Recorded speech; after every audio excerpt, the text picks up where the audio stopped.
Salve, Bapak Ibu, Saudara-saudari yang dikasihi Kristus. Mari kita mengawali hari baru ini dengan mendengarkan firman Tuhan yang diambil dari Injil Lukas bab 14 ayat 15 sampai dengan 24. Tuhan bersamamu. Inilah Injil suci menurut Santo Lukas.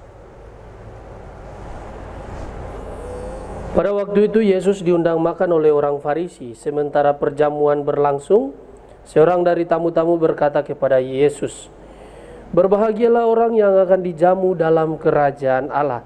Tetapi Yesus berkata kepadanya, "Ada seorang mengadakan perjamuan besar, ia mengundang banyak orang.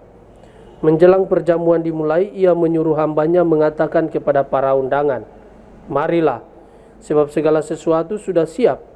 Tetapi mereka semua minta dimaafkan. Yang pertama berkata, 'Aku baru membeli ladang dan harus pergi melihatnya. Aku minta dimaafkan.' Yang lain berkata, 'Aku baru beli 5 pasang lembu kebiri dan aku harus pergi mencobanya. Aku minta dimaafkan.' Yang lain lagi berkata, 'Aku baru saja menikah dan karena itu aku tidak dapat datang.' Maka kembalilah hamba itu dan menyampaikan semuanya itu kepada tuannya. Lalu murkalah tuan rumah itu dan berkata kepada hambanya, 'Pergilah segera ke segala jalan dan lorong kota dan bawalah kemari orang-orang miskin dan cacat, orang-orang buta dan lumpuh.' Kemudian hamba itu melaporkan tuan, apa yang Tuhan perintahkan sudah dilaksanakan. Sekalipun demikian masih ada tempat. Maka Tuhan itu berkata, 'Pergilah ke semua jalan dan persimpangan dan paksalah orang-orang yang ada di situ masuk, karena rumahku harus penuh.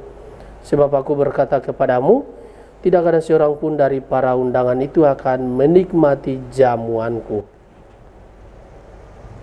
Demikianlah sabda Tuhan. Bapak Ibu, Saudara-saudari yang dikasihi dalam Kristus Tuhan, tema kita yang akan kita renungkan pada hari ini berkaitan dengan seriuskah kita dengan undangan Tuhan. Ternyata menerima dan menolak tawaran atau undangan membutuhkan pengertian yang cukup baik dari segi apa yang ditawarkan, siapa yang menawarkan, dan untuk apa ditawarkan. Allah menghendaki agar kita semua bersatu dalam perjamuan surgawi. Walaupun masing-masing kita berbeda dalam hal kerja, karakter, status, dan latar belakang. Namun jika kita mengutamakan persatuan, sungguh dimungkinkan hal itu menjadi nyata dalam hidup kita. Undangan Allah untuk merayakan perjamuan bersama putranya ternyata tidak dimengerti oleh mereka yang diundang, sehingga akhirnya ruangan itu penuh dengan tamu-tamu dari segala penjuru yang memungkinkan bersatu dalam perjamuan nikah.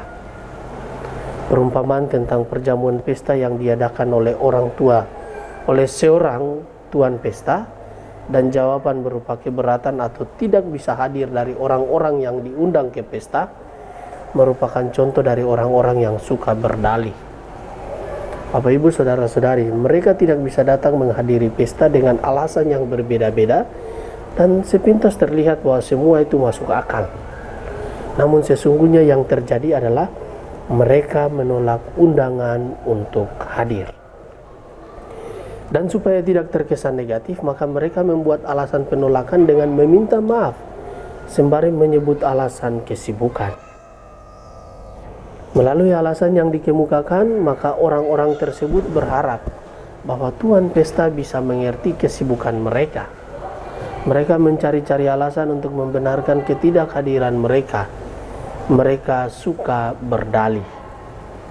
Bapak Ibu, Saudara-saudari yang terkasih, penolakan dengan berdalih mencari alasan adalah sikap yang kurang menghargai kebaikan dari pihak lain.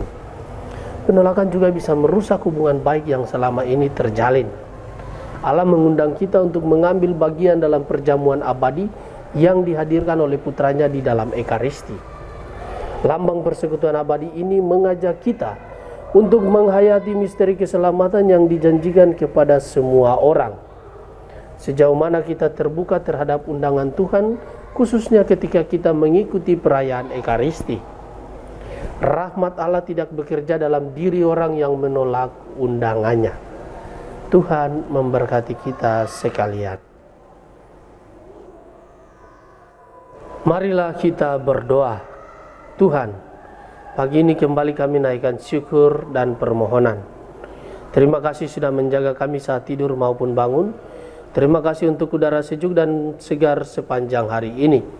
Bukalah mata hati kami di awal hari ini. Mampukan kami memandang kemurahan dan karya-Mu serta memuji dan memuliakan-Mu melalui pekerjaan dan pelayanan kami sepanjang hari ini.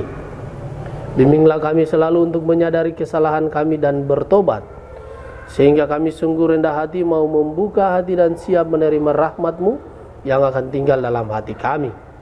Kristus terang dunia, berkatilah keluarga-keluarga kami. Jadikanlah kami alat kasih-Mu dan pantaskanlah kami menjadi hamba-Mu yang setia. Amin. Tuhan bersamamu. Semoga kita sekalian orang-orang yang kita kasihi dan kita doakan, seluruh aktivitas kita hari ini dibimbing, dilindungi dan diberkati oleh Allah yang Maha Kuasa, Bapa dan Putra dan Roh Kudus. Amin.